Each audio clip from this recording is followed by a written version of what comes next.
శ్రీమాత్రే నమః. నమస్కారం. సద్గురు జ్యోతిష్యాలయం వారి యొక్క ఆంగ్ల నూతన సంవత్సర రాశి ఫలితాల తర్వాత ఫిబ్రవరి రాశి ఫలితాలు మనం తెలుసుకోబోతున్నాం. జాతకం అనగానే అందరికీ ఒక క్యూరియాసిటీ, ఈ నెల నాకు ఎలా ఉంటుంది, వ్యాపారం ఎలా ఉంటుంది, ఉద్యోగం ఎలా ఉంటుంది, ఆరోగ్యం ఎలా ఉంటుంది, అసలు నా పరిస్థితి ఎలా ఉంటుంది, అసలు జాతకాన్ని నేను ఎంతవరకు నమ్మొచ్చు, జాతకంలో విశేషాలు ఏంటి అంటే ఇక్కడ వచ్చి గోచార గ్రహస్థితుల్ని దృష్టిలో పెట్టుకొని అన్ని వర్గాల వారిని లెక్క వేసి, ఇది వచ్చి ఒక ప్రామాణికం అన్నమాట. ఈ లెక్క వేసి ఏ గ్రహాలు ఎలా ఎలా ఉన్నాయి, వారి యొక్క ఫలితాలు ఎలా ఉంటాయనే దాన్ని లెక్క వేసి చెప్పడమే ఈ యొక్క రాశి ఫలితాలు. మీ యొక్క వ్యక్తిగత జాతకానికి ఇది ఒక 40% మాత్రమే వర్తిస్తుంది. మీ సంపూర్ణ జాతకం తెలుసుకోవాలి అని అనుకుంటే మీ పరిసర ప్రాంతాల్లో ఉన్నటువంటి జ్యోతిషాస్త్ర నిపుణుల్ని మీ యొక్క date of birth, time of birth, place of birth ఇచ్చి తెలుసుకోండి. మళ్ళీ చెప్తున్నాను, జ్యోతిష్యం జాతకం అనేది పడుతున్న వర్షానికి ఒక గొడుగు మాత్రమే, కానీ జ్యోతిష్యం జీవితం కాదు. మీరు మిమ్మల్ని నమ్మండి, జ్యోతిష్యం ఆ దారిలో మీకు సపోర్ట్ చేయండి. ఎవరైనా అడగాలనుకుంటున్నారు లేదా మా ద్వారానే అడగాలనుకుంటున్నారా? 21 వయసు లోపు ఉన్న వాళ్ళు అడగకూడదు, చదువుకోవాలి విద్యార్థులు. 60 వయసు దాటిన తర్వాత మీరు అన్నీ అనుభవించేశారండి, అన్నీ తెలుసు మీకు. జీవితంలో అన్ని వర్గంలో ఉన్నటువంటి వసతులు, కష్టాలు, సుఖాలు అన్నీ పొందారు కాబట్టి మీరు దైవ ప్రార్థన చేసుకోండి, మీకు అన్ని మేలుగా జరుగుతుంది. ఎవరైనా జ్యోతిష్యం తెలుసుకోవాలనుకుంటే వ్యాపారం, ఉద్యోగం, వివాహం, సంతానం, ఆరోగ్యం గురించి ఏమైనా తెలుసుకోవాలనుకుంటే అడగండి. జ్యోతిష్ శాస్త్రరీత్యా ద్వాదశ రాశుల్లో ముందుగా మొట్టమొదటిది మేషరాశి. అశ్విని నక్షత్రం 1, 2, 3, 4 పాదములు, భరణి నక్షత్రం 1, 2, 3, 4 పాదములు, కృతికా నక్షత్రం మొదటి పాదానికి జన్మించిన మీరు మేషరాశి వారిగా పరిగణించబడుతున్నారు. ఈ నెల మీకు శుభాశుభ ఫలితాలు ఎలా ఉన్నాయంటే, ఈ నెల కాస్త మిశ్రమ ఫలితాన్ని చెప్తుంది అని కూడా చెప్పచ్చు. ఏమండి, మేషరాశి వారికి 7.5 వచ్చేస్తుందట, ఎప్పుడో వస్తుందని ఇప్పుడు నిద్రపోకుండా ఉంటారా, ఇప్పుడు భోంచేయకుండా ఉంటారా? 7.5 వచ్చిందంటే మనల్ని ఓవరాయిల్ చేస్తున్నట్టు ఆ శని భగవానుడు మనల్ని, కాబట్టి భయపడాల్సిన అవసరం లేదు. ఫిబ్రవరి 12న సూర్యుడు మీ 11వ ఇంటికి వెళ్తున్నాడు. సూర్యుడు మరియు బుధుడు నెల ప్రారంభంలో 10వ ఇంట్లో, 11వ ఇంట్లో శని, 12వ ఇంట్లో రాహు మరియు శుక్రుడు, బృహస్పతి 2వ ఇంట్లో ఉంటాడు, 6వ ఇంట్లో కేతు. ఇది గ్రహస్థితులంతా కూడాను. కెరీర్గా, వృత్తిపరంగా గణనీయమైనటువంటి విజయాల్ని పొందే అవకాశాలు బాగున్నాయి. ప్రభుత్వం ఉద్యోగంలో ఉన్నవారు కానీ, ప్రైవేట్ రంగంలో ఉద్యోగంలో కానీ మీ ఉన్నతాధికారుల యొక్క ప్రశంసలు పొందుతారు. చక్కగా ప్రమోషన్స్, జీతం పెరగడము, ఇంక్రిమెంట్స్ పెరగడము, లేదా మీరు కోరుకున్న చోటుకి ట్రాన్స్ఫర్స్ అడగడం, ఇవన్నీ జరగచ్చు. వ్యాపారం అదనపు లాభం, మల్టిపుల్ లాభాలు పొందే అవకాశం మార్చి 27 లోపు ఉంది. పోటీదారులు, వాటాదారులతో మీకు ఎవరైతే ఉన్నారో వాళ్ళకందరికీ కూడా వ్యాపారాన్ని విస్తరింపజేయడానికి, కొత్త పెట్టుబడులు పెట్టడానికి ఇది మంచి సమయం కూడా చెప్పచ్చు. ఆర్థికంగా మంచి ఫలితాలని పొందుతారండి. అన్ని రకాల పనులు, గవర్నమెంట్ నుంచి మీరు ఏమైనా పర్మిషన్స్ కోసం పెట్టినటువంటి లైసెన్స్ రెన్యువల్ లేదా ట్యాక్స్ ఇవన్నీ ఏమున్నాయి, అవన్నీ కూడా చక్కబడతాయి తప్పకుండా. మీ ఖర్చుల విషయంలో మాత్రం జాగ్రత్త పడాలి. ఎలాంటి రుణం చేయకండి, అప్పులు చేయకండి. మీ యొక్క తల్లిదండ్రుల యొక్క ఆరోగ్యం పట్ల కాస్త శ్రద్ధ వహించాలి. ఈ మాసంలో ఆస్తి అమ్మకం, కొనుగోలు, నిర్మాణానికి సంబంధించిన పనులు, రియల్ ఎస్టేట్కి సంబంధించిన నిర్ణయాలు తీసుకోవడం చాలా మంచిది. వీళ్ళకందరికీ బాగుంటుంది. పెండింగ్ ప్రాజెక్ట్స్ అన్నీ ఉంటాయి చూసారా, ఇవన్నీ కూడా అయ్యే అవకాశాలు, కొలికొచ్చే అవకాశాలు ఉన్నాయి. మీకు ఇష్టమైనటువంటి వారితో ప్రేమ బంధంలో ఉన్నటువంటి వాళ్ళు, లవ్ మ్యారేజ్ ప్రపోజల్స్ ఉన్న వాళ్ళకి దిస్ ద రైట్ టైం చెప్పచ్చు. ఇంట్లో శుభకార్యాలు అయ్యే అవకాశాలు ఉన్నాయి.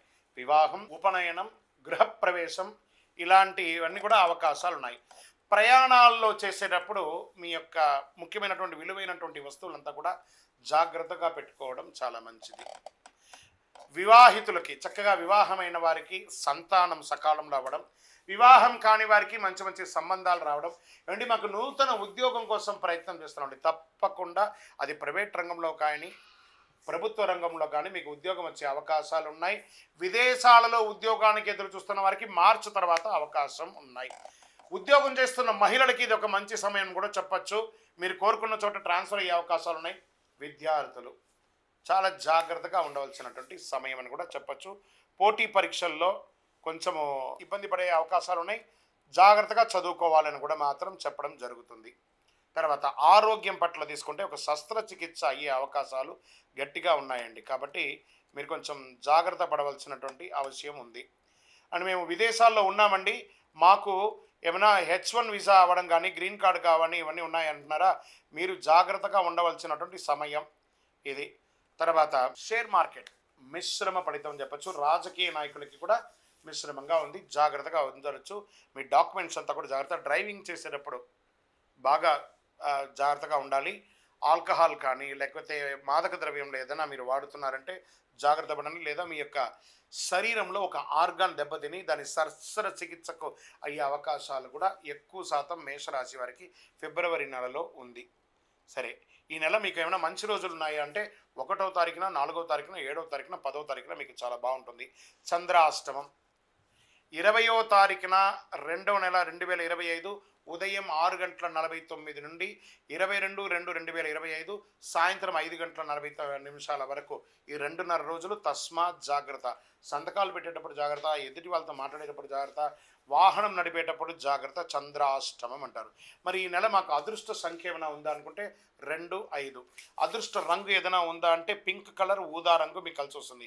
మేము ఎవరైనా పూజించాలి అని అనుకుంటే సుబ్రహ్మణ్య స్వామి వారికి ప్రార్థన చేయండి, అమ్మవారి దుర్గా అమ్మవారికి ప్రార్థన చేయండి. సరే, పరిహారం ఏమైనా చేయొచ్చు అంటే మంగళవారాల్లో సుబ్రహ్మణ్య స్వామి వారి దేవాలయంలో ఒక 19 ప్రదక్షిణాలు చేసి మీ వయస్సు ఎంత ఉందో అన్ని దీపాలను, నువ్వుల నూనె దీపము మీ వయసు నెలకు ఒక్కసారైనా అమ్మవారికి చెయ్యండి.